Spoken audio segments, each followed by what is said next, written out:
دايما بقى السؤال اللي بيجي لي باستمرار وهو ابعاد العربيه. اظبط ازاي ابعاد العربيه؟ انا عندي مشكله في ابعاد العربيه، هل المكان ده يعديني، المكان ده ما يعدينيش، الحته دي تدخلني، الحته دي ما تدخلنيش. فتعالوا مع بعض كده نمشي في اماكن ضيقه جدا ونشوف ازاي بنحاول ان احنا نظبط ابعاد العربيه، او بنحاول ازاي ما نخبطش اذا كان في العربيه دي او في العربيه دي. فيلا بينا كده مع بعض واحده واحده وندخل شارع ضيق جدا.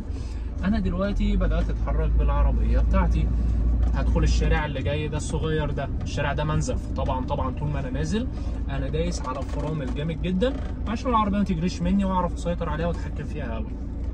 طيب دخلت الشارع اهو وبدات ان انا امشي في الشارع. اول حاجه بحتاجها وانا ماشي في الاماكن الضيقه ان انا اخلي سرعه العربيه تبقى بطيئه جدا، لان في قاعده عندنا كده في السواقه يقول لك ايه، كل ما السرعه كانت بطيئه كل ما تحكمك في العربيه بيزيد اكتر واكتر.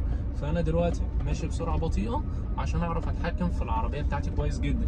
طيب انا دخلت الشارع ده، في المكان ده هنا عندي ضيق ما بين الرصيف وما بين العربيه اللي في الشمال دي، فهديت السرعه وبدات ابص على العربيه اللي في الشمال مش هخبطها.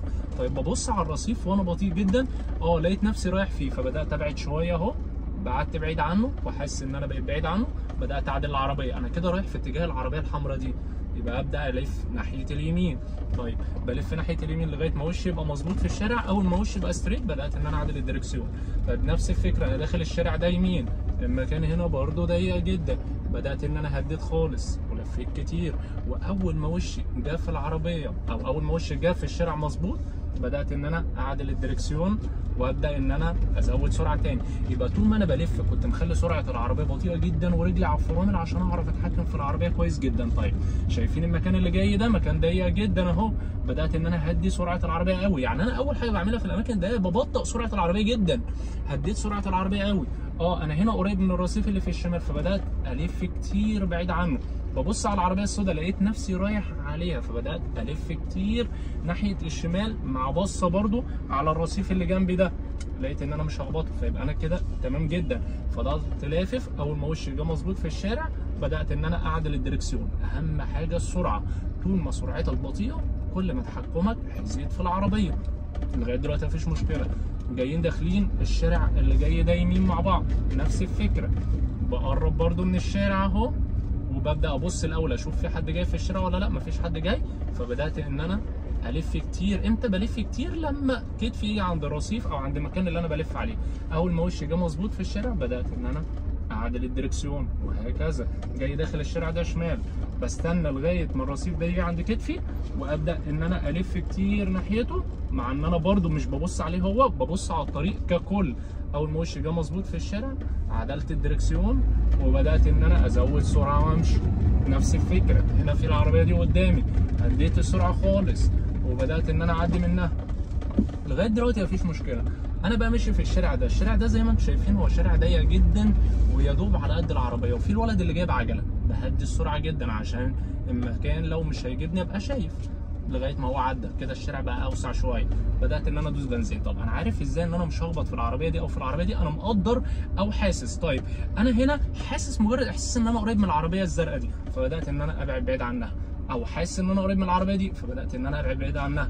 دايما في قاعده كده في السواقه يقول لك الحاجه لو مش متاكد منها ما تعملهاش. فانت لو مش متاكد 100% ان المكان ده يعديك ويجيبك ما تخشوش، او اقف وبص، هدي وبص. يعني ممكن ابقى مش ضامن ان المكان ده يعديني او ما يعدينيش، اهدي سرعه العربيه خالص وابدا ابص بعيني على المكان، ابص على العربيه اللي جنبي، هل انا هخبط العربيه البيضه دي او هخبط العربيه دي؟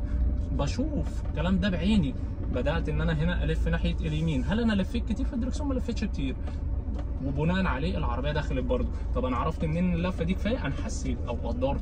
فالموضوع كله تقدير واحساس مش اكتر من كده. نفس الفكره هنا، ده مكان ضيق جدا ما بين العربيتين دول، اول حاجه عملتها ايه؟ بطأت السرعه جدا. المكان ضيق جدا فانا ببطئ السرعه جدا، وبدات ان انا ادخل في المكان ده اهو ماشي بالراحه خالص. ليه ماشي بالراحه خالص؟ لان انا مش ضامن المكان ده هيعديني ولا مش هيعديني، فبدات اقف كمان وابص على العربيه الفاضي مش هخبطها، ببص جنبي هنا على العربيه دي مش هخبطها، يبقى كده خلاص تمام ممكن. لكن مش بجازف، مش بخش مره واحده وانا مش ضامن اصلا المكان يجيبني ولا لا. نفس الفكره هنا، ده ملف جامد وقريب قوي من العربيه دي فهديت قوي، وببص هنا على العربيه السوداء دي لقيت نفسي ولا هخبط دي ولا هخبط دي، يبقى انا تمام جدا مفيش مشكله في الحته دي. نفس الفكره هنا برضو، مكان ضيق وحته ضيقه، بدات ان انا اهدي السرعه قوي، طب هديت قوي، فببص هنا مش هخبط دي، طب ببص على العربيه دي برده مش هخبطها، ببص على العربيه دي بعيد عنها، يبقى انا محتاج الف العربيه بتاعتي كده شويه عشان خاطر ولا اخبط ده ولا اخبط ده. لفيت واول ما وشي اتعدل بدات برده ان انا ازود سرعه وادوس على البنزين، هنا هديت وانا بلف، ببص برده على العربيات اللي حواليا، اول ما وش العربيه بتاعي بدا ان هو يتعدل في الشارع بدات برده ان انا ادوس بنزين، بلف اعدل ادوس بنزين. طول ما انت بتلف في حتت ضيقه ما تدوسش بنزين خالص، بالعكس خلي سرعه العربيه بطيئه جدا على قد ما تقدر، عشان كل ما السرعه هتبقى ابطا كل ما تحكمك في العربيه هيزيد اكتر وهتسيطر عليها اكتر واكتر. هي قاعده ثابته، كل ما السرعه تبطا كل ما تحكمك يزيد، فدايما عود نفسك على كده.